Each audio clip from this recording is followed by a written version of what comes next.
Sebelumnya, izinkan saya untuk memperkenalkan diri. Nama saya Anas Rehan. Di sini saya sebagai moderator yang nantinya akan memandu acara seminar kali ini. Oke, pertama-tama saya ucapkan selamat datang dan selamat sore kepada Kak Pasya Fatika Putri selaku narasumber kita pada hari ini, dan kepada yang terhormat Kak Kurnia Indah Permatasari selaku founder dari Yang berapa komunitas muda inspiratif, dan juga kepada seluruh panitia yang telah membantu mensukseskan acara ini.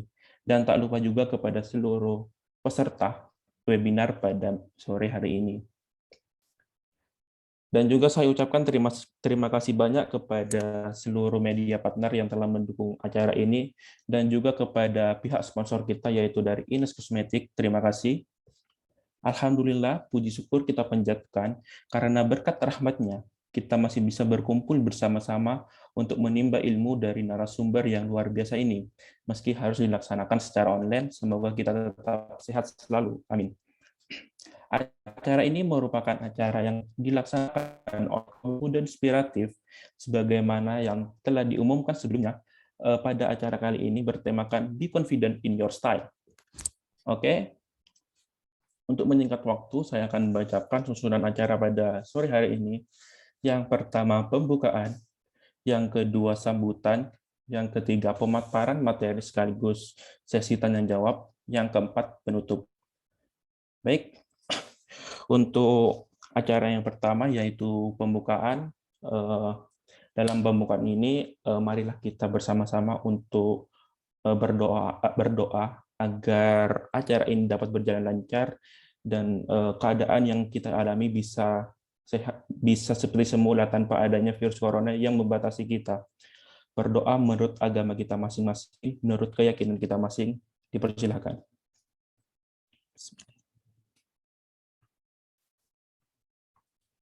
Selesai. Sebelumnya, izinkan saya untuk membacakan peraturan-peraturan yang harus ditaati oleh seluruh peserta dalam webinar kali ini. Yang pertama, dilarang meninggalkan room selama acara berlangsung. Yang kedua, semua peserta dimohon untuk mengaktifkan kamera selama acara berlangsung. Yang ketiga, peserta seminar diharapkan join dengan menggunakan nama asli, bukan nama perangkat ataupun nama institusi. Yang keempat, peserta diharapkan mematikan suara, mute mikrofon selama proses seminar berlangsung. Dan yang kelima, pada sesi tanya-jawab, peserta dapat menuliskan pertanyaan pada kolom chat, atau bisa juga dengan raise hand untuk speak up langsung. Dan yang terakhir, seluruh peserta akan diberikan e-sertifikat dengan ketentuan berikut, yaitu peserta sudah registrasi dan hadir dalam seminar melalui aplikasi Zoom, dan peserta yang sudah mengisi feedback kegiatan seminar pada hari ini mengenai feedbacknya akan di-share di akhir acara. Oke, memasuki acara yang kedua, sambutan. Untuk penggunaan Kak Indah selaku founder dari komunitas muda inspiratif. Untuk Kak Kurnia. Baik, Kak. Terima kasih. Kak, silakan. Assalamualaikum warahmatullahi wabarakatuh. Ya, teman-teman semuanya. Puji syukur kita panjatkan kepada Tuhan Yang Maha Esa karena atas berkat rahmat dan karunia-Nya sehingga kita dapat mengikuti acara pada siang ini. Saya Kurnia, selaku komunitas inspiratif, mengucapkan terima kasih banyak atas antusiasme peserta yang luar biasa dalam mengikuti acara seminar pada siang hari ini. Selain via Zoom, acara ini juga dapat disaksikan secara live melalui channel YouTube kami, yaitu Komunitas Muda Inspiratif Official. Saya ucapkan terima kasih pula kepada Kak Pasya, selaku narasumber kita, serta kepada teman-teman panitia yang telah bekerja keras untuk mensukseskan acara pada siang hari ini. Semoga niat baik kita semua menjadi keberkahan bagi kita. Pertama, saya ucapkan terima kasih kepada sponsor acara ini, yaitu Inspiratif, serta para media partner yang turut mensukseskan acara pada siang hari ini. Semoga ini kita dapatkan dari yang ada pada acara ini, yaitu Pasya, bermanfaat bagi kita. Kami juga akan mengadakan berbagai menarik yang lain, komunitas muda inspiratif, dan jangan lupa ikuti acara kami sebenarnya. Yang hadir pada acara ini baik secara kata yang kurang berkenan. Wassalamualaikum. Waalaikumsalam warahmatullahi wabarakatuh. Terima kasih Kak Kurnia telah memberikan sedikit sambutan kepada kita semua. Oke, untuk sambutan selanjutnya akan disampaikan oleh Kak Puspita dari pihak INES. Dari Kak Puspita, dipersilakan. Ya, terima kasih Kak Anas. Dan terima kasih juga kepada Kak Indah ya. Dan terima kasih juga kepada para peserta webinar yang hadir pada siang hari ini. Assalamualaikum warahmatullahi wabarakatuh. Salam sejahtera buat kita semua. Ya, perkenalkan pasti sebagian udah pada kenal ya, nama saya Muspita, perwakilan dari INES Medan yaitu Sumatera Utara. INES adalah brand lokal yang didirikan di Singosari, Malang, Jawa Timur, berproduksi semenjak tahun 1998 dan tentunya sudah eksis selama 23 tahun. Produk INES sudah memiliki izin BPOM. Maaf Mbak, suaranya termute. Oh iya ya Mbak, makasih Mbak. Aku ulangin lagi ya. Terima kasih ya kepada moderator dan pemateri, dan terima kasih juga kepada para peserta webinar yang hadir pada siang hari ini. Assalamualaikum warahmatullahi wabarakatuh. Salam sejahtera ya buat kita semua.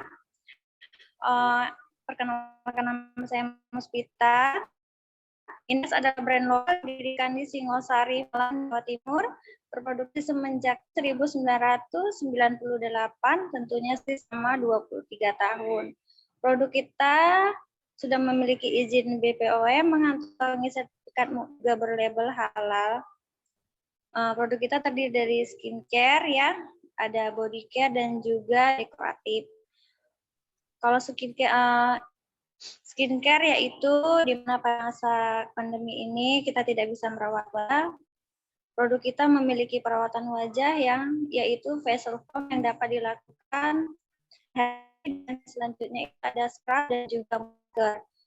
Dan selanjutnya ada dekorasi ya untuk perawatan wajah seperti bedak padat, blush on dan juga lipstick. Selanjutnya ada body care untuk perawatan badan, bisa dilakukan untuk pria dan wanita yaitu hand lotion, body wash dan juga body scrub. Yang ingin mengetahui lebih lanjut bisa www.ines.id atau mendownload aplikasi My Ines di Play Store. Yang ingin berbelanja. Demikian kata sambutan dari saya dan terima kasih. Dan saya akhiri. Assalamualaikum warahmatullahi wabarakatuh. Waalaikumsalam warahmatullahi wabarakatuh. Terima kasih kepada Kak Muspita yang telah memberikan beberapa sambutan mengenai INES Kosmetik. Oke. Selanjutnya memasuki acara inti kita yaitu pemaparan pemateri oleh Kak Pasya. Untuk sebelumnya izinkan saya untuk membacakan CV dari Kak Pasya ini. Mungkin operator bisa bantu share screen CV.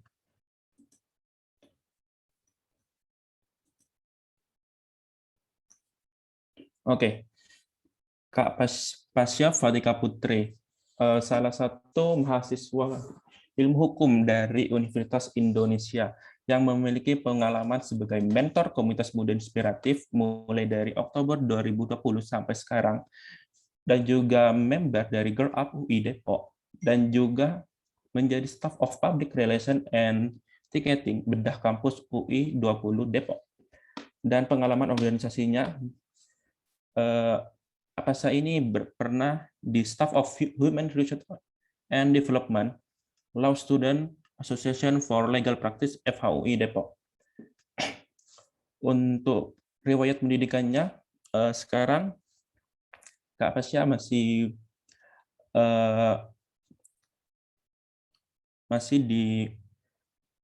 menjadi mahasiswa ilmu hukum di Universitas Indonesia dan juga pernah di menjadi mahasiswa ilmu hukum di Universitas Pembangunan Veteran Jakarta, dan di SMA Kak Pasya ini berada di SMA Islam Al-Azhar 4 Kemang di Bekasi.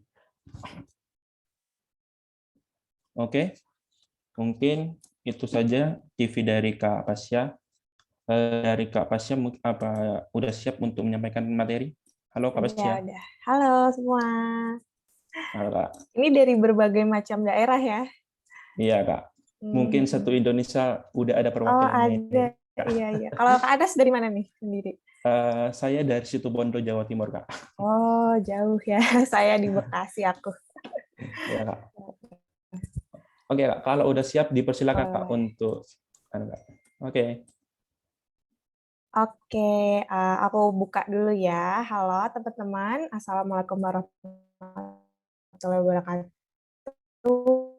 Salam sejahtera kita semua. Sebelumnya perkenalkan, nama aku Pasya Fatika, biasa dipanggil Cia aja.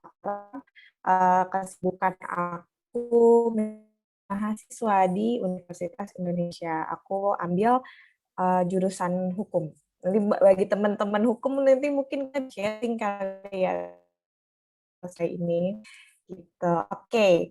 Hari ini mau mempresentasikan kepada teman-teman sekalian tentang jadi dengan penampilan kita atau kerennya tuh Oke. Share screen-nya hilang ya, Kak? Jadi pada kesempatan kali ini aku akan lebih fokus kepada menjadi percaya diri dari penampilan luar kita. Karena bagaimanapun aku percaya bahwa penampilan juga menjadi salah satu aspek penting yang bisa membantu kepercayaan diri kita meningkat dan lebih terlihat. Aku ambil contoh simpelnya itu ketika kita lagi interview kerja. Kalau lagi interview kerja, misalnya penampilan kita tuh nggak oke gitu, atau misalnya salah kostum, atau kelihatannya tuh nggak profesional, pasti itu tuh akan menjadi penilaian tersendiri dong buat si HR ini ketika melihat kita. Karena first impression is matter. Jadi gimana caranya dalam hitungan detik kamu bisa bikin orang yakin kalau kamu tuh mampu, kalau kamu emang profesional gitu. Sederhananya seperti itu. Alasan aku bikin tema ini. Oke, Kak, next slide.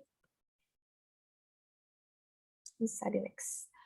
Oke, sebelum aku masuk ke materi, aku mau tanya, kenapa sih kita bisa nggak percaya diri? Mungkin teman-teman bisa bantu jawab lewat kolom chat kali ya. Kita bisa manfaatin fitur chatnya nih. Kenapa kita bisa nggak percaya diri? Mungkin teman-teman ada yang mau jawab dari kolom chat? Kita interaktif gitu, kita santai aja. Sebenarnya banyak ya. Oh ya nih, dari Vina ada yang bilang membandingkan diri dengan orang lain yang dianggap lebih hebat karena insecure, ngerasa kurang, karena ngerasa diri masih kurang. Benar-benar. Semuanya benar. Sebenarnya penyebab nggak percaya diri itu ada banyak banget ya. Bisa dari berbagai aspek. Contohnya bisa karena faktor lingkungan, pertemanan, didikan, keluarga, atau emang misalnya dari kalian yang kayak, Kak, aku emang dari kecil pemalu gitu. Kan ada yang merasa emang bawaan dari kecil aku tuh pemalu gitu. Tapi aku percaya kalau percaya diri itu adalah suatu hal yang bisa kita peroleh dengan kita latih gitu. Kita bisa biasakan walaupun sebenarnya awalnya kita terpaksa. Tahu nggak sih kayak termus terbiasa karena terpaksa. Aku yakin percaya diri juga bisa kita peroleh dengan hal seperti itu gitu. Selanjutnya aku akan membahas tentang slide ketiga. Next. Oke, selanjutnya aku akan membahas tentang beberapa ciri-ciri kalau kita nggak percaya diri. Sebenarnya indikator yang bisa menyebabkan kita bisa dibilang nggak percaya diri itu ada banyak banget, cuman aku rangkum beberapa. Jadi yang pertama adalah kamu punya postur tubuh yang buruk.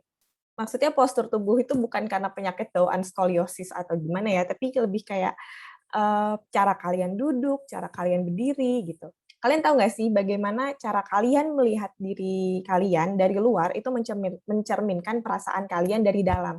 Jadi menurut studi yang dilakukan di Universitas Ohio pada tahun 2009, postur tubuh yang baik seperti misalnya duduk tegap itu bisa menambah kepercayaan diri dalam pikiran kalian sendiri.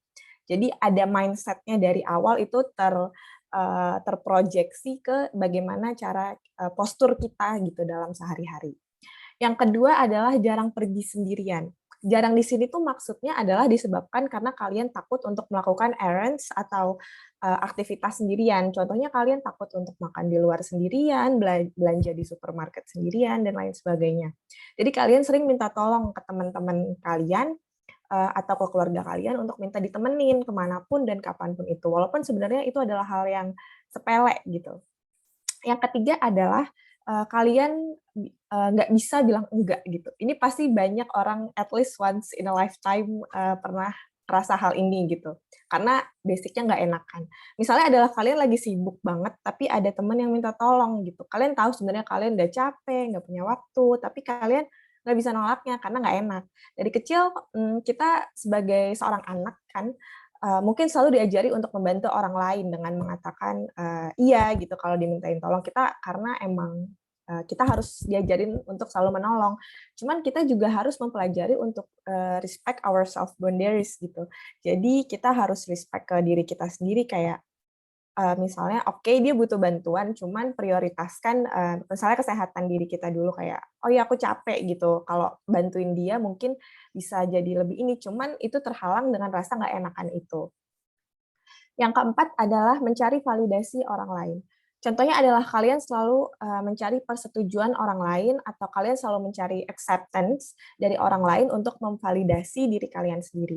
Kalian punya ketergantungan sama orang lain yang bisa menyebabkan kalian melakukan atau bahkan mengatakan hal-hal yang kalian sebenarnya nggak suka atau nggak mau, tapi kalian you do it anyway gitu, untuk please orang lain atau untuk nyenengin orang lain.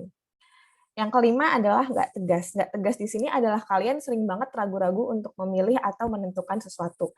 Walau kedengarannya simpel, tapi ini bisa jadi kemungkinan indikasi kurangnya percaya diri. Hal ini menyebabkan kalian tuh jadi bergantung sama orang lain. Untuk menentukan pilihan kalian sendiri, kalian nggak percaya gitu tentang value dalam diri kalian, bahwa kalian mampu kok untuk menentukan sesuatu untuk kalian sendiri gitu. Cuman karena kurangnya percaya diri, kalian ngerasa kayak kayaknya aku nggak mampu deh untuk menentukan sesuatu gitu. Mungkin kedengarannya sepele ya, cuman ini bisa jadi kayak salah satu indikasi kecil yang kalian kurang pede gitu. Yang keenam adalah nggak melakukan self-care. Jadi kalian nggak peduli sama self-care ini. Kalau kalian kekurangan kepercayaan diri dan self-love, biasanya kalian tuh nggak peduli untuk merawat diri kalian. Self-care ini bukan kayak sekedar skincare-an aja ya, tapi kayak beres-beres, mandi, makanan yang sehat, menjaga di lingkungan sekitar kita, at least kayak kamar kita gitu. Yang ketujuh adalah suka mengasingkan diri. Kalian sering menghindari ajakan teman-teman kalian untuk pergi atau hangout karena kalian nggak pede gitu. Hal ini mungkin bisa terjadi karena kalian nggak mau sharing tentang emosi kalian gitu ke teman-teman. Jadi nggak mau emotionally connected ke teman-teman. Atau mungkin karena kalian takut adanya penolakan. Karena biasanya semakin banyak penolakan di masa lalu atau di masa kecil kita yang kita terima, itu bisa berefek pada kurangnya kepercayaan diri kita. Kemudian yang ke-8 adalah terus-terusan minta maaf. Ini last but not least, karena ini aku orangnya juga dulu termasuk yang suka minta maaf tanpa alasan gini. Jadi contohnya adalah kalian selalu ngerasa bersalah dan nggak enakan meskipun kalian nggak berbuat salah. Contohnya adalah sesimpel ketika kalian mau memberikan pendapat di suatu forum, kalian awali dengan maaf menurut saya bla bla bla bla. Padahal kan kalian nggak perlu gitu untuk minta maaf untuk ngelakuin itu. Apa yang kalian lakukan kan nggak salah. Gitu. Kurang lebih ini ciri-ciri nggak kepercaya diri yang sedikit lah gitu. Mungkin dari teman-teman nanti masih punya banyak yang ngerasa kayak yang atau tahu hal-hal lain. Oke, next. Next slide. Oke. Terus gimana sih bagaimana cara agar kita bisa lebih percaya diri? Aku bakal ngasih tips agar yang kira-kira bisa menumbuhkan kepercayaan diri kalian. Sebenarnya kalau ngomongin tips itu ada banyak banget ya, tapi aku milih beberapa yang emang sesuai dengan tema yang aku bawakan pada hari ini. Yang pertama adalah stop comparing. Tadi ini yang buat jawab suka ngebandingin diri sendiri yang bisa bikin kita nggak pede, itu benar banget. Jadi makanya stop comparing. Kadang kita itu sering menilai orang itu dari apa yang kita lihat aja dari sosial media. Kayak misalnya kita lihat influencer gitu, siapa kayak, dan dia kelihatannya hidupnya sempurna banget gitu, terus badannya bagus lah, mukanya cantik gitu kan, kerjaannya jalan-jalan dulu, tapi kan kita nggak tahu struggle apa yang mereka punya di balik sosial media mereka gitu. Kita cuma dikasih lihat apa yang mereka mau kasih lihat ke kita. Jadi setiap orang punya struggle-nya masing-masing. Hidup itu bukan sebuah kompetisi. Well, competitive is great, tapi harus pada tempatnya, harus pada ada porsinya juga. Yang kedua adalah cari lingkungan yang positif. Tinggalin deh orang-orang yang sering bikin kalian merasa rendah diri, yang sering mengolok-olok kalian, ngejek kalian, perihal fisik. Karena kalau udah kayak gitu, masalahnya bukan di kita lagi, tapi pada orang lain itu. Dan orang lain itu kan bukan tanggung jawab kita, mereka udah out of our control. Jadi ketimbang ngehabisin tenaga, emosi, dan pikiran, mending jauhin orang-orang yang membawa dampak negatif kepada kehidupan kita. Yang ketiga adalah self-compassion. Self-compassion itu mirip sama seperti self-love ya, artinya sama-sama menyayangi diri sendiri. Dengan sayang sama diri sendiri, pasti kita nggak akan memandang rendah diri kita gitu. Jadi nggak ada tuh namanya rendah diri karena nggak pede lah, karena fisik, segala macem. Karena kita punya self-compassion itu, kasih sayang kepada diri sendiri. Kemudian kenali diri. Kenalilah segala kekurangan dan kelebihan kalian. Karena dengan mengenali kekurangan kalian, kalian bisa belajar untuk bagaimana mengatasinya. Dengan mengenali kelebihan kalian, kalian bisa belajar untuk memaksimalkannya. Jadi aku mau ngebahas kepercayaan diri itu yang rasional gitu. Ada yang over pede itu menurut aku juga nggak bagus karena semua itu harus dilakukan dengan porsinya gitu. Sesuatu yang berlebihan itu kan tidak bagus. Hanya aja aku mau kalian itu juga admit kalau kalian tuh acknowledge kalau kalian juga punya kekurangan gitu. Karena setiap orang tuh pasti punya kekurangan dan nggak ada deh manusia yang sempurna gitu. Tapi bagaimana kita mengatasi kekurangan itu, bagaimana kita untuk memperbaiki kekurangan itu adalah tugas kita. Terus yang terakhir adalah self-care. Self-care itu adalah salah satu bentuk manifestasi dari self-love itu tadi, atau self-compassion yang sebelumnya aku bilang. Merawat diri serta lingkungan tempat kita tinggal adalah bentuk sayang pada diri kita. Karena kita tahu bahwa tubuh kita ini perlu kita peduliin apa yang kita pakai, apa yang kita makan. Kita harus tahu kalau itu adalah hal yang baik untuk kita. Gitu. Jadi bentuk self-care itu adalah seperti yang aku udah bilang adalah manifestasi dari kepedulian kita terhadap diri kita. Jadi kayak apa ya? Ini bisa mencerminkan kepercayaan diri gitu. Karena dengan kita merawat diri, otomatis kita kan jadi self esteem kita tuh bakal meningkat gitu karena kita merawat diri. Gitu. Kemudian next Kak. Nah, kemudian kita kan udah nih membicarakan tentang ini itunya percaya diri. Terus bagaimana caranya biar kita makin percaya diri dengan penampilan kita? Salah satu bentuknya adalah dengan menemukan style kalian masing-masing. Disclaimer, kalau misalnya kalian merasa style kalian sekarang udah oke, kalian udah nyaman dan pede, well that's good and I'm proud of you, tapi di sini aku mau berbagi ilmu untuk improve penampilan kalian. Kira-kira apa dan bagaimana kalian bisa menemukan style terbaik untuk kalian yang bisa bikin diri kalian tambah percaya diri. Perlu diingat sekali lagi kalau style orang itu berbeda, masing-masing orang itu beda dan gak ada yang salah. Selama kalian nyaman, menurutku itu udah cukup. Tapi sekali lagi di sini aku mau berbagi ilmu untuk bagaimana kalian menentukan apa yang sekiranya terbaik untuk kalian kenakan. Karena setiap orang itu pasti beda-beda ya, style 1, 2, 3, belum lagi tentang bentuk tubuh dan segala macam. Oke, yang pertama, bisa next Kak. Open your wardrobe atau buka lemari kalian. Jadi kalau misalnya untuk menemukan style pribadi individu, kalau kalian langsung masuk ke Pinterest atau masuk ke TikTok, ke Instagram, sosial media, kalian pasti bingung untuk nentuin style apa yang kalian suka gitu. Karena apa yang bagus dipakai orang lain belum tentu cocok dipakai sama kita. Dengan membuka lemari, kita bisa tahu nih pakaian kayak apa sih yang biasanya kita pakai yang bisa bikin kita nyaman dan pede waktu makainya. Misalnya di lemari aku ternyata banyak banget jaketnya.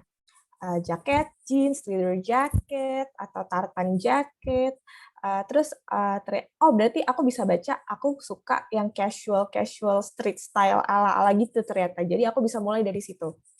Terus kalau misalnya isi lemari kita isinya thrifting semua, itu kan bisa dijadiin step awal untuk tahu style apa yang kita suka dan nyaman. Berarti kayak, oh gue anaknya 90s banget nih, 80s banget, karena suka banget thrifting gitu. Misalnya seperti itu.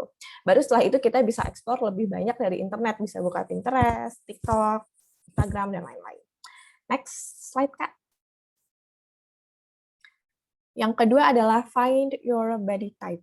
Jadi body type manusia itu pasti beda-beda, dan ini cuma sebagian kecil yang aku tampilin aja di PPT-nya, karena kalau ngomongin body type itu ada jutaan manusia di bumi ini yang pasti beragam-ragam gitu. Jadi kalau yang ada di sini klasifikasinya terlalu sempit gitu.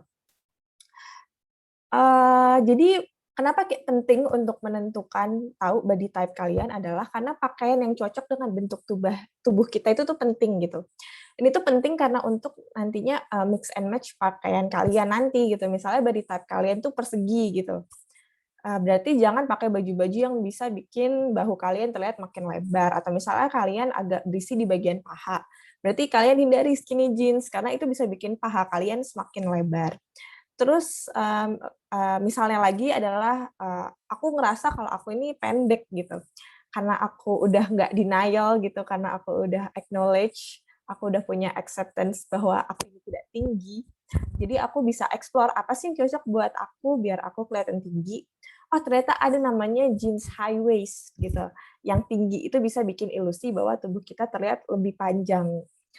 Jadi body type ini juga nggak sekedar apa namanya kayak oh ini kayak segitiga, trapesium terbalik, itu bukan itu, tapi juga kayak ada yang baju anaknya kurus gitu, underweight, overweight, atau sedikit berisi dan segala macam, itu kan banyak sekali. Terus perihal body type ini juga, menurut aku ada body type itu ada yang bisa diubah dan ada yang nggak bisa diubah gitu. Misalnya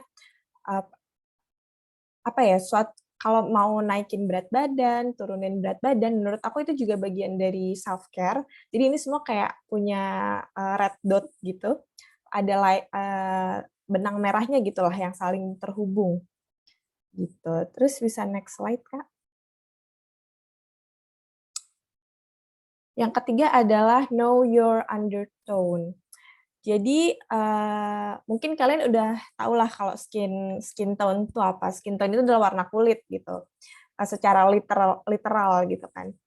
Kalau skin tone itu apa yang kita lihat dengan mata gitu. Jadi misalnya oh ini Kak A ini warnanya kulitnya skin tone-nya sawo mateng. Kalau Kak B itu kuning langsat. Kak C putih gitu-gitu kan. Terus itu namanya skin tone. Dan skin tone ini bisa berubah-ubah gitu, entah karena itu tanning atau misalnya pergi ke pantai terus pulang-pulang jadi lebih gelap dan lain sebagainya. Terus apa bedanya sama undertone gitu? Jadi mungkin kalian udah apa namanya tadi udah akrab dengan skin tone tadi, tapi kalau undertone itu adalah apa yang di bawah skin kita gitu. Jadi maksudnya dia tuh nggak bisa ganti even kalian jadi lebih gelap atau lebih terang kulitnya, misalnya habis dari pantai gitu kan gelap terus luluran jadi putih lagi, itu kan skin tone kalian yang berubah. Tapi kalau misalnya undertone ini tuh nggak bisa diubah gitu. Jadi ada undertone itu basically yang paling terkenal sebenarnya ada 3, ada yang cool, neutral, sama yang warm. Nah, yang olive ini aku masukin walaupun sebenarnya agak jarang orang tahu karena aku ngerasa aku ini olive gitu undertone-nya gitu. Nah terus ini tuh apa sih, untuk apa? Jadi undertone ini itu untuk menentukan warna apa yang cocok untuk nempel gitu istilahnya di kulit kalian. Kayak misalnya aku ambil contoh, jadi dulu aku tuh suka banget warna biru dongker. Pokoknya hampir baju aku banyak banget yang warnanya biru dongker. Tapi setiap aku make, aku ngerasa kayak, kok nggak cocok ya, cuman aku suka bajunya gitu. Tapi ketika aku pakai keluar, kayak aku ngerasa nggak oke gitu lah. Kayak, ini beneran ya, maksudnya kayak aku ngerasa nggak apa ya, nggak keren deh istilahnya, kayak bikin kulit aku jadi lebih gelap, terus kayak jadi nggak bagus gitu. Terus setelah aku tahu ini, aku baru sadar kalau misalnya aku itu warm undertone-nya. Jadi warm itu kalau digabung sama biru dongker itu emang nggak cocok gitu. Jadi biru dongker itu adalah warna yang cool atau dingin. Sedangkan undertone aku adalah lebih ke warm olive gitu kan. Jadi emang nggak matching. Makanya aku setelah tahu hal tersebut, aku menghindari warna yang biru dongker gitu. Bisa next, Kak. Nah, ini cara menentukan undertone buat teman-teman, itu bisa dilihat nih dari nadi kalian. Kalau kelihatan dari tangannya, ada kalau misalnya biru, mungkin teman-teman bisa lihat nadinya sekarang. Kalau misalnya warna biru, itu berarti kalian undertone-nya itu dingin gitu. Warna-warna dingin itu seperti apa sih? Tadi yang biru dongker, terus warna hijau army, warna merah marun, marun yang gelap, itu warna-warna cool atau warna dingin. Terus habis itu kalau warnanya hijau itu berarti kalian warm undertone. Kalau misalnya neutral, kalian tuh lebih ke ungu atau misalnya pas kalian lihat nggak tahu ini hijau apa biru ya, atau hijau biru itu bisa jadi kalian neutral yang dimana dua-duanya bisa cocok buat kalian. Habis itu ada tes warna, tes emas atau perak. Jadi misalnya kalian di rumah ada perhiasan gitu, kalau misalnya emas kalian ngerasa lebih oke sama di tubuh kalian, berarti kalian itu cenderung ke warm undertone. Kalau misalnya perak, berarti kalian cenderung cool undertone. Kalau keduanya, berarti kalian neutral undertone. Terus getting tan or burn. Maksudnya adalah misalnya kalian pergi ke pantai nih, terus kalian getting tan gitu, kulitnya jadi lebih gelap. Itu berarti kalian cenderung ke warm tone. Kalau misalnya kalian burn atau terbakar gitu kena matahari jadi merah-merah, itu kalian biasanya cool tone. Tapi sekali lagi ini tes yang paling wajar, yang paling sering ditemui adalah yang seperti ini. Cuman ini aku nggak bisa bilang kalau ini 100% akurat gitu. Karena aku sendiri aku kan ngerasa olive gitu. Jadi aku nggak ngerasa cocok di cool, tapi kadang di neutral aku juga ngerasa nggak cocok. Jadi itu hal yang harus kita explore sendiri karena setiap orang kan beda-beda gitu, jadi nggak ada aturan sakleknya. Bisa next, Kak. Habis itu ini masih cara menentukan undertone, ini tuh ada color scheme. Color scheme ini itu kalau misalnya yang di bagian kiri nih yang warna biru itu tadi yang udah aku bilang itu cool tone. Kalau misalnya yang cerah-cerah warna jingga, orange itu lebih ke warm. Nah, jadi ini apa sih gunanya color scheme ini? Ini tuh berguna untuk milih pakaian kalian, milih kerudung kalian, milih make up kalian lebih cocok ke yang mana gitu, blush on kalian warnanya lebih cocok ke yang mana ya, ngikutin undertone kalian ini. Karena ini tuh bisa menjadi biar komplimen gitu lah dari satu dan hal yang lainnya gitu. Jadi nggak tabrakan kayak misalnya ada orang kulitnya sawo mateng, terus dia undertone-nya itu warm atau yang hangat. Berarti kan dia warnanya agak jingga-jingga gitu kan harusnya. Gitu. Atau dia skin tone-nya emang sawo matang gitu. Cuman dia maksa gitu. Pokoknya mau dia terlihat lebih lebih putih gitu.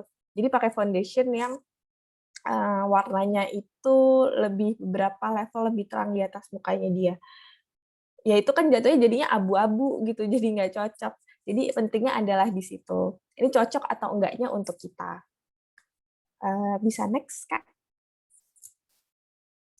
Habis itu know the occasion. Kalian harus tahu kalian itu occasion-nya tuh lagi apa. Karena mau kalian misalnya udah dandan udah keren banget, udah kece banget deh, udah bagus gitu. Tapi datangnya ke funeral gitu atau ke pemakaman kan nggak cocok, itu malah disrespectful kan buat keluarganya.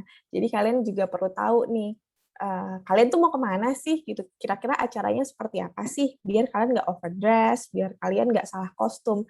Kayak misalnya untuk interview, kalau interview misalnya tapi di sisi lain kalian stylenya itu 90s banget ya, kalian masa interview mau pakai jaket thrifting gitu ya kan nggak mungkin. Jadi tetap harus stick to the occasion. Itu seharusnya ini adalah rule number one gitu sebelum kalian memutuskan untuk pakai baju apa terus pergi. Jadi tentuin dulu nih kira-kira occasion-nya apa. Oh, hangout sama teman, acara pernikahan, sesuaikanlah pakaian kalian.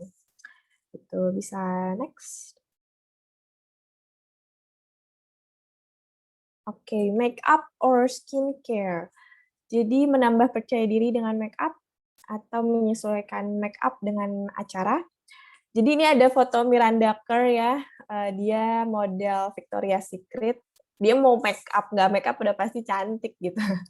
Cuman adalah make up itu kadang bukan buat impress seseorang. Ini perlu banget diingat untuk teman-teman semua kalau misalnya make up atau apapun yang tadi udah aku bilang di atas itu bukan buat nge-impress orang lain, tapi untuk nge-impress diri kita sendiri gitu. Dan makeup ini menurut aku bisa menjadi salah satu cara untuk menambah kepercayaan diri kita. Kayak ya nambah pede gitu, tapi bukan berarti kayak orang lain harus lihat, harus validasiin kalau misalnya, "Oh ya hari ini gue make-up-an bagus nih," gitu. Enggak, tapi makeup itu untuk diri sendiri biar kita makin percaya diri. Kayak misalnya kita mau ke kondangan gitu, kan kita bakal lebih pede kalau misalnya pakai makeup gitu, at least atau pakai lip tint, lip balm, segala macam. Terus menyesuaikan makeup juga nih dengan acara gitu. Kalian misalnya make up-an gitu, suka yang style-nya itu gothic gitu atau yang punk, tapi ke acara pernikahan gitu, itu kan nggak nyambung gitu. Jadi, make up itu bisa untuk menyesuaikan, acara kita dan juga bisa bikin kita makin percaya diri gitu. Nggak cuma make up, tapi juga skincare, balik lagi ke self compassion dan self love sebelumnya. Ini juga, bisa menjadi menambah kita untuk percaya diri dengan penampilan kita dari luar. Mungkin kalau yang cowok-cowok nggak mau pakai make up gitu kan, bisa dengan skincare-an gitu, at least kan kulitnya bersih gitu, nggak dakian, nggak apa, itu jadi bisa nambah nih, oh pede, mukanya bersih gitu. Oke, next. Yap, thank you. Jadi teman-teman itu kira-kira kurang lebih pemaparan aku seperti itu, mohon maaf bila ada kesalahannya. Aku balikin ke Kak Anas ya. Oke, Kak, terima kasih atas penyampaian materinya yang luar biasa ini ya, Kak.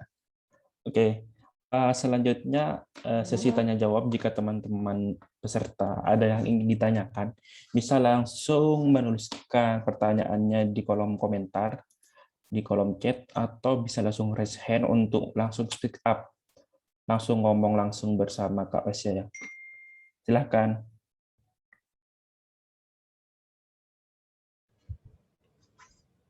Kak, mau nanya. Oke, Kak, silakan. Oh, ya. Kak Nurlianida. Ya, perkenalkan nama saya Nurlianida, saya dari Sumatera Utara. Bentar kameranya. Saya mau nanya, kakak punya tips apa? Soalnya saya gimana ya, malu di depan umum, tapi ada apa ya? Misalnya nih bicara kayak gini, saya tahu apa yang mau saya bilang, tapi susah buat ngungkapinnya gitu. Gugup. Bukan, maksudnya mengeluarkan isi kepala itu susah gitu loh, Kak. Kayak takut salah, takut orang bilang, "Iya, apaan sih dia?" gitu. Paham. Gitu. Terus, kamu nanya gimana tips untuk overcome itu? Iya. Kalau aku dari pengalaman aku juga orangnya bukan tipe orang yang ngomong di depan banyak orang kayak gini sih gitu. Aku dulu ngerasa kayak apa ya, dek kok ngomong di depan tapi pas di depan nggak keluar apa-apa gitu. Kayak gitu kan maksudnya. Iya. Aku bahkan nggak cuma kayak gitu, bahkan aku kadang di grup angkatan gitu mau ngechat aja tuh kayak maju mundur gitu, nanti kalau dikacangin gimana ya, kalau dia apa gimana ya, suka gitu juga kan. Kalau aku sih itu balik ke tadi aku latihan sih. Aku latihan bicara, terus aku maksa diri aku untuk ikutan volunteer yang mengharuskan aku untuk ngomong di depan banyak orang gitu. Awalnya kalau yang kemarin aku kan sempat tuh jadi staff bedah kampus UI. Itu jadi aku harus ngomong sama anak-anak SMA yang ada di Sulawesi, yang ada di Kalimantan gitu kan, sama guru-gurunya juga, bahkan ada yang ikut orang tuanya diajak. Sedangkan aku di situ masih belum terbiasa gitu, karena paling aku presentasi di kelas gitu kan. Tapi ya itu tadi aku belajar, jadi pas pertama-tama itu aku bikin dulu skripnya seperti apa. kalau misalnya kamu perlu mempresentasikan sesuatu ya, sedetail mungkin. Jadi aku tuh benar-benar detail banget, bahkan untuk kayak titik koma tuh, helaan nafas, nada, itu aku perhatiin banget karena aku tuh perfeksionis. Aku nggak mau diketawain, aku nggak mau ada orang ngomongin, ih presentasinya jelek gitu. Aku tuh nggak mau kan. Jadi makanya aku bikin tuh skripnya sendiri segala macam gitu. Tapi seiring berjalannya waktu, aku jadi terbiasa kalau karena udah sering latihan gitu lama-lama jadi terbiasa dan percaya diri. Plus ada mindset yang menurut aku ini bagus banget, mindset bahwa semua orang tuh nggak peduli kok sama kamu gitu. Maksudnya kayak semua orang tuh, maksudnya gini ya, kayak aku siapa gitu, orang-orang kayak orang juga udah bakal lupa kalau kamu make mistakes gitu. Jadi kamu bukan the center of the world gitu. Jadi menurut aku biasa aja sih. Kamu perlu ingat bahwa orang-orang tuh juga kadang nggak peduli kok sama kita gitu. Bahkan mereka juga nggak pay attention sama apa yang kita omongin. Jadi santai aja sih gitu. Semoga membantu ya. Ya, terima kasih, Kak. Oke. Oke Kak Pasha, dari kolom chat ini udah ada beberapa pertanyaan. Selanjutnya akan saya bacakan ya Kak. Oke, ini ya bentar. Pertanyaan dari Fadila Syariatul Husna, Kak. Bagaimana jika yang membuat kita nggak pede itu keluarga sendiri, Kak, seperti orang tua gitu, Kak? Mungkin bisa langsung dijawab, Kak. Pasha. Kalau dari keluarga sendiri pasti susah ya, karena kan kita nggak mungkin ngeblok mereka gitu, kita nggak mungkin kabur dari rumah segala macam. Tapi kadang perlu diingat bahwa kadang mereka itu ngasih tahu masukan kita. Ini kalau kita bicara secara positif dan maksudnya secara baik-baik gitu ya. Kadang mereka ngasih tahu yang benar gitu. Cuman kita tuh masih bebel kayak for example gitu. Misalnya aku mau ke kondangan gitu, tapi aku bajunya misalnya waktu itu tuh nggak cocok gitu. Terus mama kayak bilang, itu bajunya kurang bagus gitu, tapi aku kayak ngerasa bagus jadinya malah berantem segala macam gitu. Jadi menurut aku kalian perlu dengan kepala dingin gitu, kayak misalnya anggap apa yang orang tua omongin ke kita itu masukan gitu. Pikirin aja sekali lagi kayak, oh iya apa emang nggak cocok ya sama occasion-nya atau emang gimana ya gitu. Jadi coba untuk lebih berpikir positif gitu. Tapi kadang style orang tua dengan anak zaman sekarang kan pasti juga beda gitu. Jadi mereka kadang mungkin pengen kalian ngikutin kata mereka, cuman menyakiti diri kita, jadi kita nggak percaya diri. Kalau saran dari aku sendiri adalah kalian ngasih pengertian ke orang tua gitu. Kalau misalnya ini tuh emang yang bikin aku nyaman dan percaya diri adalah seperti ini gitu. Kasih pelan-pelan lah bicara ke orang tua, karena gimana pun juga kalau ke orang tua kan susah, bukan kayak ke temen gitu kan. Jadi mau gimana pun kalau ke orang tua ya menurut aku kalian kasih persuasif lah gitu, pelan-pelan kasih pemahaman gitu kan. Misalnya ada orang tua kalian bilang kalian gini, jadi misalnya bikin ya kata-kata yang nyakitin lah gitu, jadi nggak pede gitu, atau nggak bilang gitu kayak, kok maksudnya aku pede kok gitu dengan ini gitu, dengan pakaian ini, dengan style aku ini gitu. Jadi kasihlah pemahaman ke orang tua. Semoga membantu ya jawabannya. Oke Kak, terima kasih atas jawabannya. Oke Kak, ke pertanyaan selanjutnya Kak. Dari Stella Januarni ingin bertanya, saya suka menunda jam makan karena ingin menyelesaikan pekerjaan terlebih dahulu dan menjadikan makan sebagai reward diri sendiri karena sudah menyelesaikan pekerjaan. Bagaimana menurut Kakak? Apakah hal ini harus di-stop atau dilanjutkan, Kak? Jadi intinya dia makan buat reward ya? Ya. Oh, kalau menurut aku, berarti kamu reward-nya sehari harus 3 kali dong kayak gitu ya. Pagi, siang, sore. Kalau menurut aku, makan itu adalah suatu hal yang penting sih gitu. Jadi tolong banget, itu maksudnya lagi pandemi kayak gini, menurut aku perhatiin makan kalian gitu. Pagi sarapan, makan siang, makan malam, at least kayak gitu. Sisanya itu baru reward gitu. Kalau menurut aku kayak gitu. Gitu sih. Maksudnya kalau misalnya kalian ada tujuan tertentu kayak ini kan atau yang mau diet gitu misalnya. menurut aku itu nomor 2 lah sekarang, kesehatan dulu. Jadi makan dulu yang benernya gimana, baru itu nanti yang cemilan-cemilan itu baru reward gitu. Oke, jadi utamakan makannya dulu ya, Kak? Seperti itu ya. Betul, iya. Kak Anas suka makan? Suka, Kak. Ya, aku juga. Oke, Kak. Thanks atas jawabannya.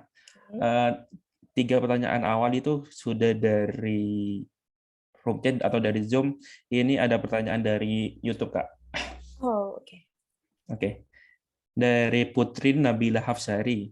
Hai Kak Pasya, menurut Kakak gimana sih kalau kita sudah pede dengan apa yang kita pakai dan apa yang kita bawa, tetapi justru ada orang-orang sekitar yang mengomentari style kita dan hal itu membuat kita down, Kak?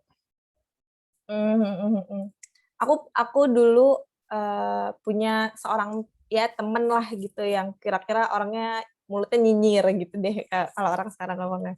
Gitu. Tapi kan kalau misalnya dipikir-pikir, jadi tuh kalau dulu aku ngerasa kayak, ih gila gue keren banget nih hari ini, gitu, udah pede banget deh masuk kampus gitu kan. Terus tiba-tiba ada orang kayak, ih hari ini nggak banget deh, gitu kan kita pasti langsung kayak lesu kan, jadi males lah gitu. Tapi kalau dipikir-pikir kan itu tuh udah out of our control gitu, kita nggak bisa ngekontrol apa yang mereka mau omongin kan. Makanya itu aku bilang tadi kita perlu memilih lingkungan yang positif lah buat kita. Cuman kalau misalnya orang itu nggak bisa dihindari kayak yang emang setiap hari ketemu, ya kalian tutup telinga aja gitu kayak oh orangnya emang negatif gitu loh. Jadi nggak usah dimasukin ke hati karena seiring kalian nggak bisa nemuin orang yang benar, kalian nggak bisa selalu nemu orang yang positif gitu. Pasti ada aja orang yang kayak gitu kan. Kalian nggak bisa menghindari itu. Jadi kalau misalnya kalian udah percaya diri dari dalam, kalian nggak butuh tuh validasi dari orang lain kayak oh, orang lain harus bilang gue cantik juga, itu nggak perlu gitu karena kalian udah memvalidasi diri kalian, it's the only thing that matters gitu. Oke, Kak, thank you. Ya, ini ada yang raise hand dari Kak Reza Dwi. Oke. Halo Kak Reza. Assalamualaikum, Halo. Kak. Oh ya, Waalaikumsalam. Waalaikumsalam. Silakan diajukan pertanyaannya, Kak. Bagaimana cara mengubah diri tentang penampilan dan agar lebih percaya diri gitu, Kak? Bagaimana cara mengubah penampilan Iya, gitu ya biar lebih cara percaya diri? mengubah penampilan dan supaya lebih percaya diri gitu. Terima kasih. Kalau penampilan ya itu tadi yang udah aku presentasiin ya, kamu harus cari kira-kira style apa yang cocok sama kamu, jangan asal ngikutin tren gitu, apa yang kamu lihat di TikTok, apa yang kamu lihat di internet tuh belum cocok untuk kamu. For example kayak kamu tahu warna lilac kan, warna yang ungu-ungu muda gitu kan dulu tahun 2020-2021 itu kan hits banget tuh warna lilac. Aku tuh sempet tergoda pengen gitu kan, cuman ternyata warnanya tuh nggak cocok sama aku gitu. Jadi jangan dipaksa. Kalau kata aku mending kamu cari pakaian yang kira-kira cocok gitu. Ketika kamu pakai itu jauh lebih penting daripada kamu cuma ikutan tren tapi kesannya kayak aduh nggak cocok gitu. Mendingan menurut aku sih kamu cari ya apa yang bagus di kamu gitu. Kalau misalnya kamu nggak tahu banget nih kira-kira apa yang bagus di kamu bisa ajak teman kamu gitu yang sohib banget atau apa kayak ini bagus nggak, atau tanya orangnya yang kira-kira ngelihat kamu bisa ngerti lah gitu ini cocok atau enggak gitu. Ajak orang teman-teman kamu, teman-teman dekat kamu untuk menilai misalnya baju kamu tuh hari itu gimana gitu. Dan dengan itu seiring berjalannya waktu kamu akan menemukan kepercayaan diri gitu. Gitu. Semoga membantu ya Reza jawabannya. Oke, terima kasih. Oke, Kak. Next ke pertanyaan selanjutnya, Kak. Dari Vina. Izin bertanya, Kak. Untuk mulai meningkatkan kepercayaan diri, langkah yang paling awal itu gimana ya, Kak? Sebelum ikut organisasi dan volunteer itu harus gimana? Karena kadang untuk memulai itu susah, apalagi saya orangnya malu-malu. Untuk step, berarti ini kayak baby step-nya yang merangkak gitu ya. Yeah. Kalau menurut aku adalah kamu paksa sih diri kamu sendiri gitu. Kalau enggak kapan mulainya, nggak ada yang mudah gitu. Langkah terberat itu adalah di awal. Jadi waktu aku tuh dulu organisasi itu SMP, terus SMA aku nggak ikut apa-apa, terus kuliah tiba-tiba kayak kamu harus masuk organisasi sesuatu lah gitu. Kamu harus ikut kepanitiaan sesuatu gitu. Karena kalau enggak kamu terlambat sama teman-teman kamu. Sedangkan lingkungan aku itu termasuk yang orangnya itu ambisius semua gitu. Kalau enggak, aku bakal ketinggalan. Jadi kalau pengalaman aku pribadi ya karena aku tuh terpaksa gitu.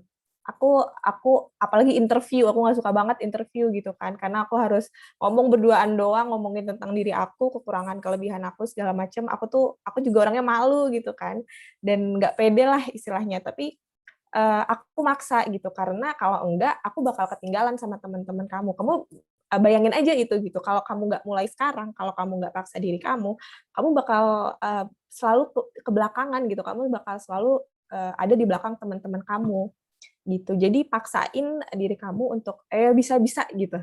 Atau enggak misalnya cari volunteer yang nggak ada interviewnya dulu gitu. Terus lama-lama nanti kan kenal sama orang-orang baru, udah mulai bisa ngomong sama orang banyak, baru cari volunteer yang kira-kira bikin kamu makin stand out gitu sih. Itu butuh proses. Aku percaya kamu bisa gitu. Semoga berhasil. Oke, terima kasih Kak atas jawabannya. Oke Kak, kita balik ke YouTube lagi Kak. Ini ada pertanyaan dari YouTube dari Kak Nora ini.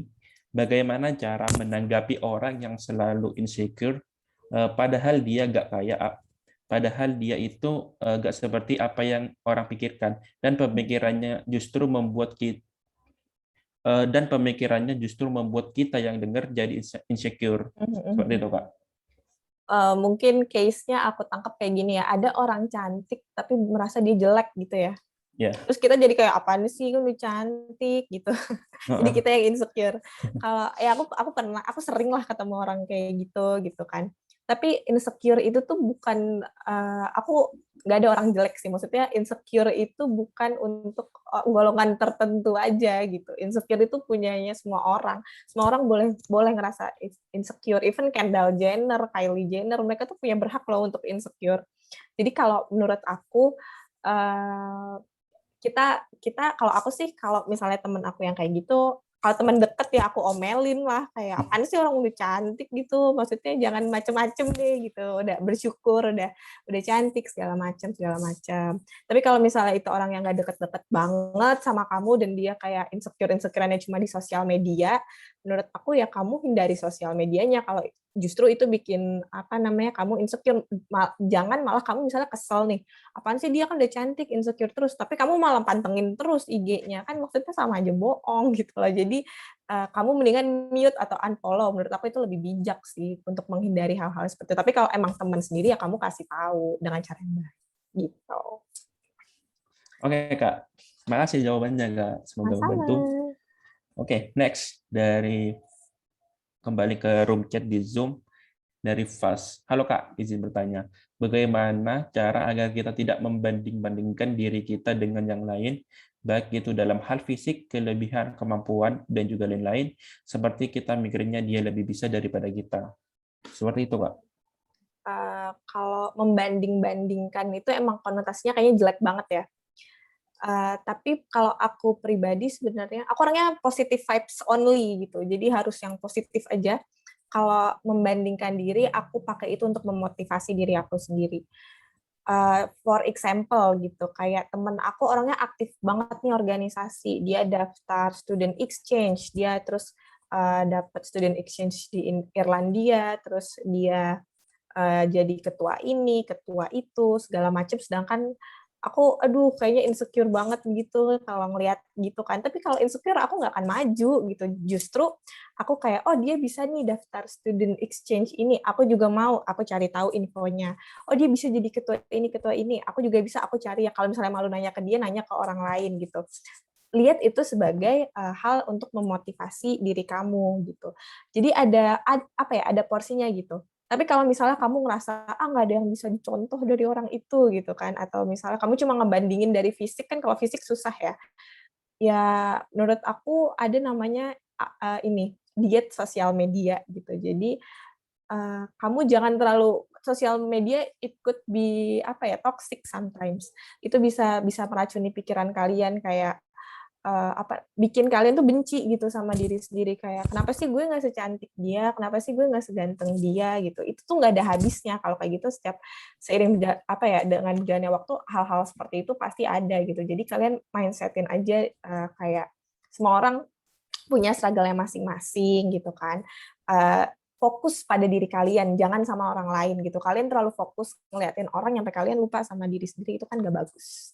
Gitu. Semoga membantu jawabannya. Oke, Kak. Thank you. Sama. Oke, next. Ini pertanyaan yang dari tadi banyak disebutin sama teman-teman peserta, Kak. Oke. Itu pertanyaannya intinya kayak gini, Kak. Bagaimana cara menghilangkan rasa tidak enakan, Kak? Rasa tidak enakan ya? Ya. Rasa tidak enakan ini emang aku juga masih struggle sih, soalnya aku orangnya nggak enakan banget gitu, kayak aku udah punya tugas nih numpuk banyak banget, harus bikin ini, bikin itu, bikin ini, terus ada temen kayak, boleh minta tolong nggak, gini gitu. Apalagi kalau kerja kelompok tuh terutama, kayak kita udah ngerjain kan heboh sendirian gitu. Terus tiba-tiba ada temen yang kayak, bisa cover nggak, soalnya bisa coverin gue nggak, gue alasannya misalnya sakit perut atau sibuk juga gitu kan. Ya kalau kayak gitu menurut aku kalian harus tegas gitu. Kalau misalnya udah mentok nggak enak banget ya kalian bilang sorry banget nih, tapi gue gini, gue udah sibuk juga, gue ada ini ada itu gitu. Jadi menurut aku kalian juga harus set boundaries gitu loh, kayak jangan, itu menurut aku self respect, kalian harus menghormati diri kalian sendiri gitu. Sebelum kalian mau dihormati sama orang lain, kalian harus bisa menghormati diri kalian sendiri dengan set boundaries itu tadi gitu. Kayak nanti, soalnya aku takutnya gitu kalau kalian nggak enakan terus-menerus, orang tuh bisa kayak, ini lempar aja ke Pasya, orang Pasya pasti bilang iya kok, dia nggak bisa tuh bilang enggak. Kadang ada loh orang yang jadi mikir kayak gitu karena kita nggak bisa nolak gitu, kita nggak enakan untuk bilang enggak, kita nggak enak untuk bilang apa yang kita rasain, itu tuh nggak enak gitu. Karena menurut aku mendingan kamu ngomong apa yang pengen diomongin daripada enggak sama sekali, karena nyeseknya itu bener-bener apa ya, berkepanjangan gitu. Kayak contohnya kayak misalnya aku berantem dulu sama mantan aku deh gitu. Terus tapi aku diem aja karena nggak enakan gitu kan orangnya. Tapi pas setelah itu tuh kayak, kenapa nggak ngomong ini ya, nggak ngomong itu ya. Jadinya kesel sendiri, dan keselnya itu lama gitu. Gitu. Jadi menurut aku beraniin aja gitu, hargai diri kalian gitu. Itu Kak. Oke, Kak. Semoga membantu ya jawabannya. Oh ya, Kak. Karena kita terbatas oleh waktu, mungkin akan saya bacakan satu pertanyaan terakhir ya, Kak. Boleh. Oke, Kak.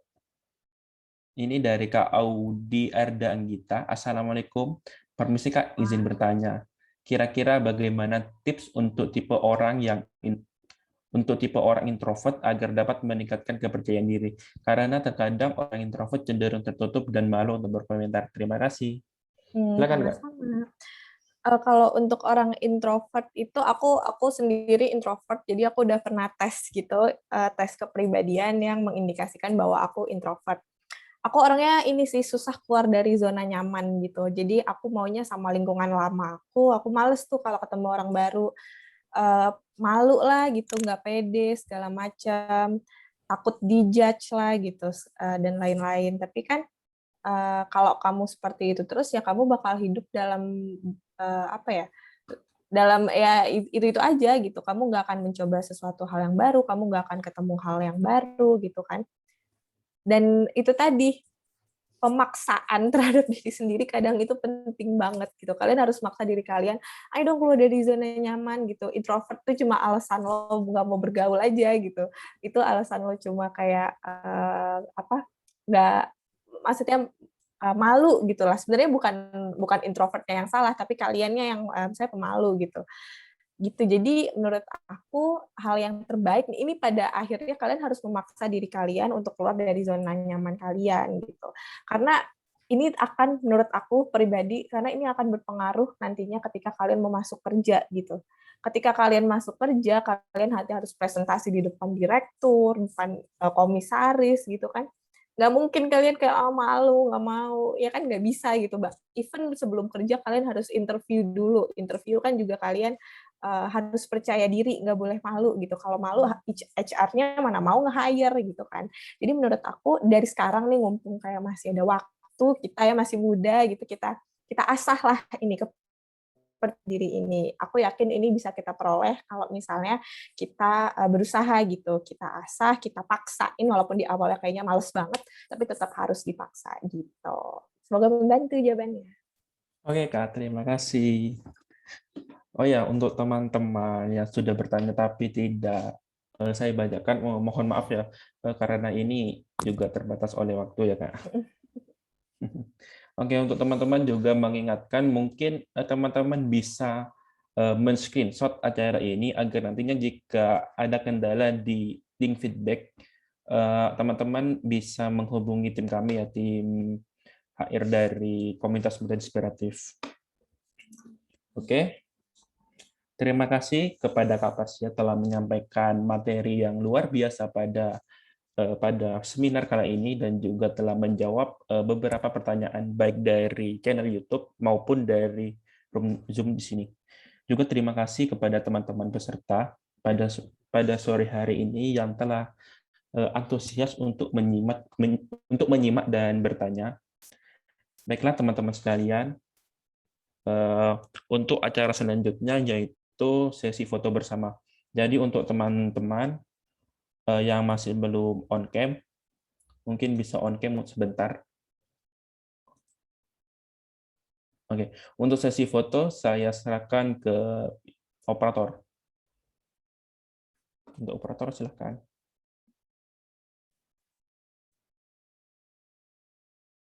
Ya, makasih Kak Anas. Jadi di sini ada 4 slide. Jadi aku bakal ambil fotonya 4 kali. Jadi buat teman-teman semua dipersilakan buat bergaya di 4-4-nya ya, karena nggak tahu tempatnya di mana gitu. Oke, aku mulai ya sekarang. Ini slide pertama dulu. 1, 2, 3. Oke, sebentar. Sekarang slide kedua. 1, 2, 3. Nyum, semuanya. Oke, sekarang slide ketiga. Nah, bentar. 1, 2, 3.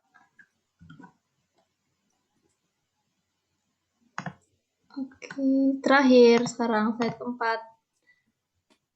1, 2, 3. Dah, terima kasih. Kembali kepada Kak Anas. Oke, terima kasih Kak Sita telah men-screenshot acara ini.